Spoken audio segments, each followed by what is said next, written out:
Hello and welcome to the first of very many previews. We did it this time last year for the graded races. We're going to do the same thing again now. It's basically just a good time of year to capture what's happened so far and then to have a view towards the big races. So without further ado, we'll just crack straight on with the Supreme Novices Hurdle. Darryl, I'm going to hand this one over to you to kick off with because obviously we spoke before specifically about one horse. So we probably don't need to talk about him too much more. But for the Supreme market, there's obviously a couple towards the head of it. How do you see it right now? Is there any value to be had? To be honest with you, I don't really know, mate. It's wide open at the moment. Usually we're looking for something that's hitting the mark of around 150 to 153. I don't think we've had anything hit that sort of mark yet. John Bond is leading the market. I think that's a shocking price at 2 to 1. I've obviously gone through that quite a bit of times. Well, I think that is. Constitution Hill is the horse that I'm on at the moment. He runs on Saturday in the Tolworth. We're going to find out a little bit more about him, but the race doesn't look that deep on paper. So, you know, I'd be concerned if that bookmakers are going to cut him if he wins impressively on Saturday, because the level of form is probably not a step up on what he's already achieved. So bear that in mind. I thought Sir Gerhard was interesting, but I've gone back through his bumper form. It just hasn't really worked out anywhere. I don't think anything's run above 129 on RPRs. So that's a slight concern. The other concern I've got with Sir Gerhard is that I thought he stole the bumper last year on the front end, dictating a slow pace. And I thought Kilcrook was unlucky. He's come out on his hurdling debut and he's won well. But the time figure of that race as well was nothing to shout about. So for me, he doesn't really have the level of form. And he needs to prove a bit more on the clock, really. The form of that bumper win, I think the second was beaten 23 lengths by Eric Bloodaxe over 2 miles 2, and Eric Bloodaxe is a 3 miler. So, you know, he's got questions to answer for me. He's too short on 5 to 1 at the moment. Mighty Potter, I'm hoping goes for the Ballymore because I like him quite a lot, and I feel like he's going to be a stayer of the future. So I can see him over 3 miles down the line. So I don't know if he's got the tactical speed either. If he goes to the Supreme, they're going to have to ride him quite prominently because he just hasn't got that sharp turn of foot to get out of the pocket and get himself out of trouble. If you look at the Supreme last year, or the Shishkin Supreme, for example, something like that happens. Mighty Potter's not got that ability to be able to pick him up, I don't think, or quicken to pick him up. So I think he'll need to be ridden prominently. So I hope he goes to the Ballymore. Of the rest, I cannot believe Iron Maximus 16 to 1 shot. That horse has got no chance at all. He's a 140 horse at best. And then you really are trying to look for a bit of value. I said to you before we came on, I thought State Man at 22 to 1 was very interesting. Now, slight concern backing him anti-post is obviously he fell on his hurdle debut, but he was in the process of running a really good time figure in comparison to a couple of others on the card. If he'd have won that day, he would have been in the top 5 in the market for Willie Mullins, a powerful stable, obviously, in this particular race. He obviously didn't. He fell, and he's still around 22 to 1. It depends how he reacts from that fall. Novices, you know, after a fall, they can sort of shy away from a hurdle next time, and it might take a couple of runs to knock that out of him, get his confidence back. So it is risky backing him, but I think the only one at the moment to back really is probably going to be State Man. I was looking for a Willie Mullins horse down the list. Classic Getaway is the other one in there, around 25 to 1. At the minute, I feel like Nicky Henderson has got the right two at the top of the market, or the strongest hand, if you like. But I'm really now looking for a Willie Mullins horse that's going to come out and is going to do something because, as we know, he had his gallop relayed and stuff like that. So his horses are only starting to come out now a little bit later than usual. So that's the kind of angle I'm looking at the minute, the Willie Mullins angle. But I haven't got a confident selection outside of Constitution Hill at the moment. Nice, like it. So just a quick thing to mention in there, like most people will know this anyway, but for the newbies out there, obviously Shishkin did fall on debut at Newbury, didn't he? And then went on to go and win a Supreme. So I massively agree with you. Like, it is fully fact. If a horse has fallen, then you've got to be very cautious of them next time out to see how they go. But within that, with that in mind, the next time he does run, if you see him travelling in the middle of the race, or you see him jump the first cup and you know he's doing it well, most bookies don't suspend the anti-post betting, so you can still get a chance to play him before technically the race is finished. You know, I quite like State Man. I didn't watch the race first time round. I had a message I asked a couple of people who were watching it how it was going. They said it was too far out to really tell. I watched it back, and obviously it was a long way out to be able to tell, but like he definitely would have won. What sort of like emphatic performance it would have been, I don't know, but quite like him. Before I start slagging off any more horses, although that was quite a nice one for State Man, Jamie, how do you see it? To be honest with you, Dave, I like the Statement. I Statement back to 33-1 for the Supreme. I thought he won. He was running at a great time figure the last day. The only thing Gerhard, by the way. Well faster than Sir Gerhard. I don't like Sir Gerhard for it. I don't like him. I thought Sir Gerhard at the start of the season was a Ballymore horse. I said to you before, I like John Bond. Look, the only thing is, the problem with John Bond is that John Bond doesn't have Ruby Walsh, because John Bond reminds me of Duvan. Does Ian Coleman have the bottle to go out in front in the Supreme and set his own fractions and see? He has what it takes to do with the Supreme, but will he go through with Ian Coleman? I don't think he will. Does he have what he takes? Does he? I don't think he's done. I don't think he's set. I don't think there's any reason to think that. Come here, hold on. I'll finish my point. I agree with you. Like, Constitution Hill recorded an RPR of what? Was it 10 or 11 pounds better on debut than John Bond? He reminds me of Altior and Shishkin, to be honest with you. But will he keep up? The problem is, my point is, does Aidan Coleman have the bottle to put John Bond out in front in a Supreme, like a Vautour, like a Duvan? To be honest with you, if it was my horse, I'd get Ruby Walsh out of his retirement and put fucking him on it, because he'll do it. He'll set the fraction like Classical Dream and win the Supreme. Now, getting back to Darrell's point, is that Constitutional Hill, right, and the Mighty Potter form. Constitutional Hill beat Outlaw Peter, is it, by 31 lengths. 3 Straight Life beat him in Nav and Bumper by God knows how many lengths. So if you look back at the 2 Mile Novice, right, you have Mighty Potter, who I think needs a gallop in the Supreme. Then you have 3 Straight Life, who I think is a Ballymore horse, and I think Grangy is a Mare's Novice hurdle. So work out the form. It's up to yourself after that. So I think if you come around the bend, Mighty Potter's the Supreme horse. I disagree with Darrell. You might be totally wrong. I think he needs a fast pace in the Supreme. But the problem is, what I don't like about Mighty Potter is that he's going one way and Jack Kennedy wants to go the other way. That's my problem with him. So I backed 3 Strike Life that day off a maiden hurdle in the Grade 1 at Leopardstown. So Sir Gerhard... pocket then. Yeah, exactly. But Sir Gerhard for me stole the bumper, I agree. To be honest with you, after that, no, there's no one else. The 4 horses that in my head for the Supreme are John Bond, Constitution Hill, Mighty Potter, and Sir Gerhard. If Sir Gerhard goes out in front, he's going to be he's just setting it up for John Bond and Constitution Hill. I think Willie Mullins is really clutching his straws this year at a proper novice. He doesn't have it. He just doesn't have it. That's just my opinion. So if I was backing someone out, it'd be Constitution Hill, yeah. What price is he? 4-1, 9-2? Yeah, I think so, something like that. Yeah, something like that. It's just my opinion. But I think Mighty Potter off a fast pace is better, because it proved in the Royal Bond off good ground in Fairyhouse that they went so slow that Mighty Potter didn't think, and then they came around to Leopardstown. I don't know. But look, to be honest with you, it's way better than last year.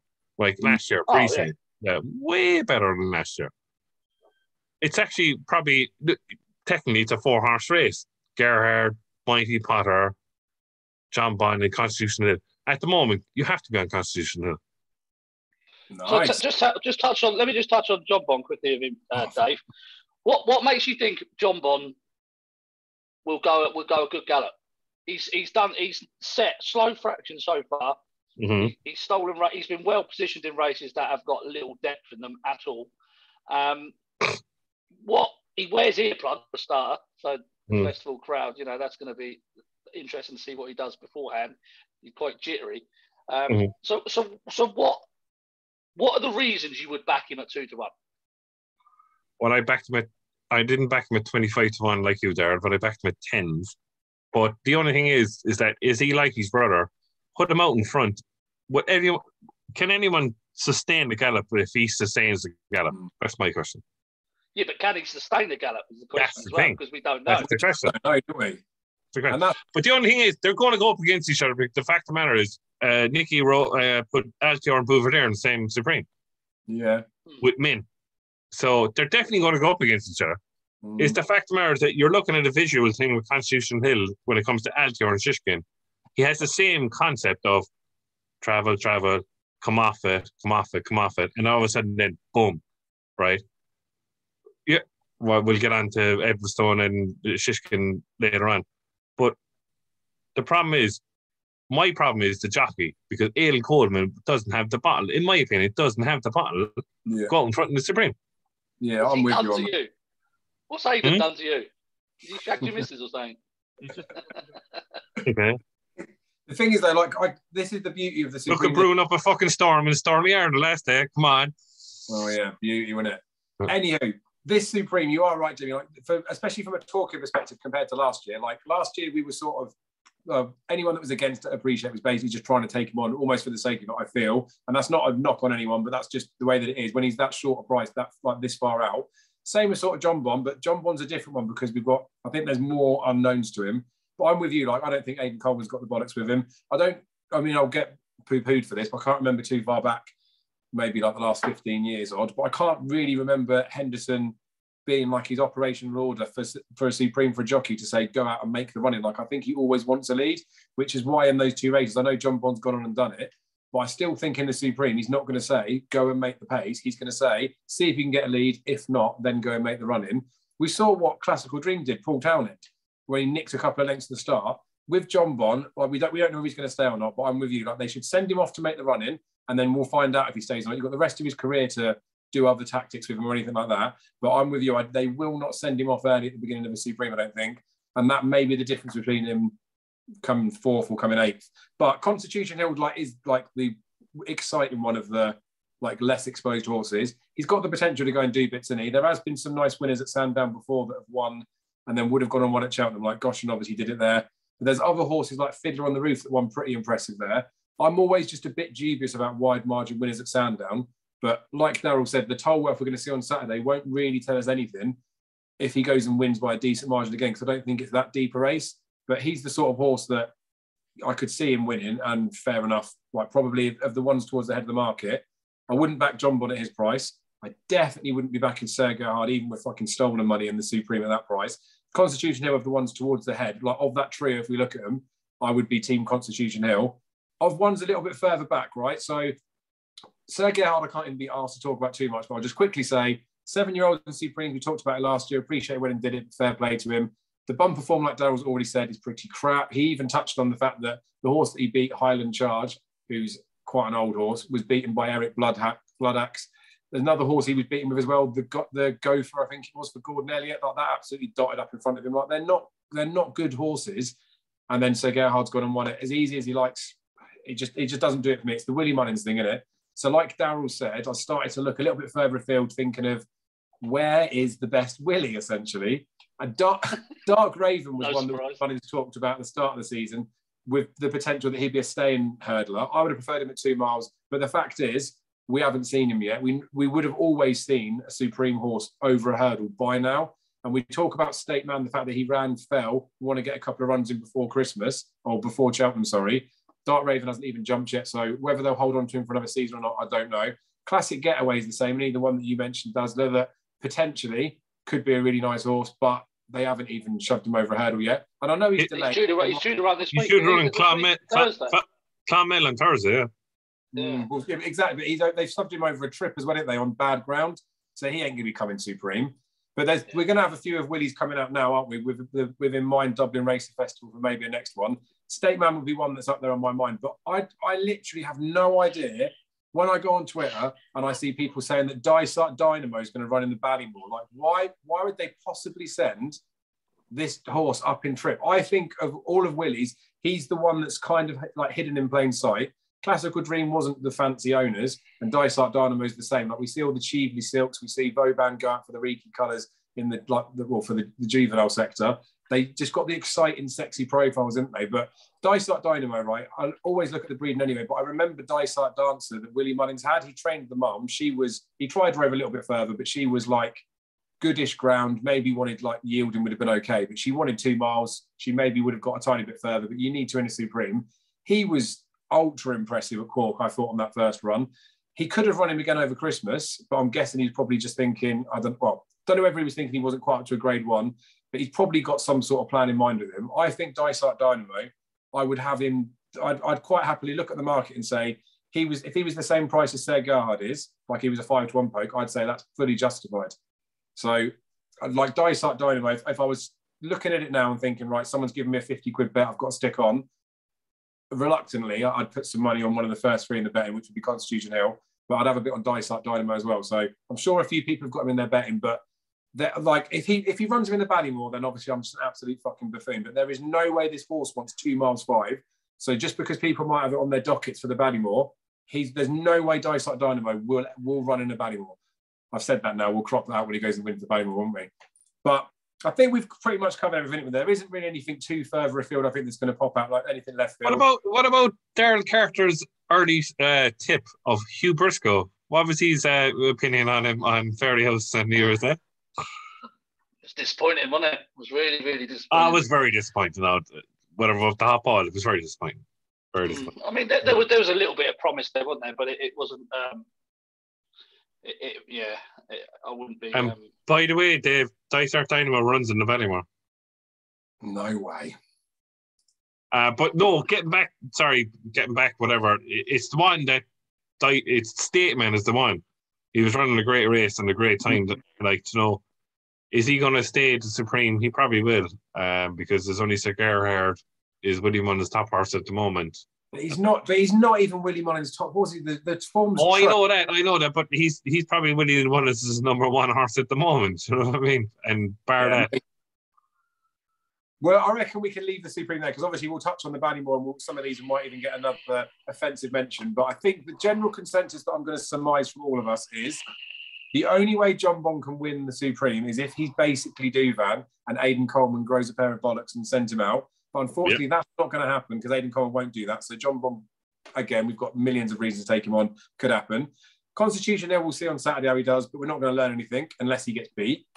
Ser Gerhard will not win a Supreme. Dysart Dynamo, apparently we don't know where he's going, but I think he'll go in a Supreme. The only thing, a bit of a prize we reckon's any value is State Man. So well worth us getting 3 different judges on to just come to the same bloody one. Selection, Dave. Selection for me. Like I said, if I had a £50 free bet right now, I'd leave State Man for the time being. I want to see him at an obstacle next time. But if it was a selection, right now, I'd be going Dysart Dynamo. Darryl? Constitution Hill. Constitutional Hill. Yes, boom. So 2 winners and a loser. Right. I'll tell you what, Dave, though, if he loses on Saturday, fucking hell, it'll be wide open again, isn't it? No, it's not, because then it'll just end up being Dysart Dynamo still. At least one of us is still live. I make sure I get this edited before the tile web goes out. Actually, I could hold it back, and then if he gets beat, we'll do another one. I won't. Right. This isn't going to continue because I'm going to do a separate video. We'll link these all up because I know we like to waffle and talk for a while. So there'll be a link after this to show you that there's a preview for the Arkle. But if not, just go find the preview for the Arkle.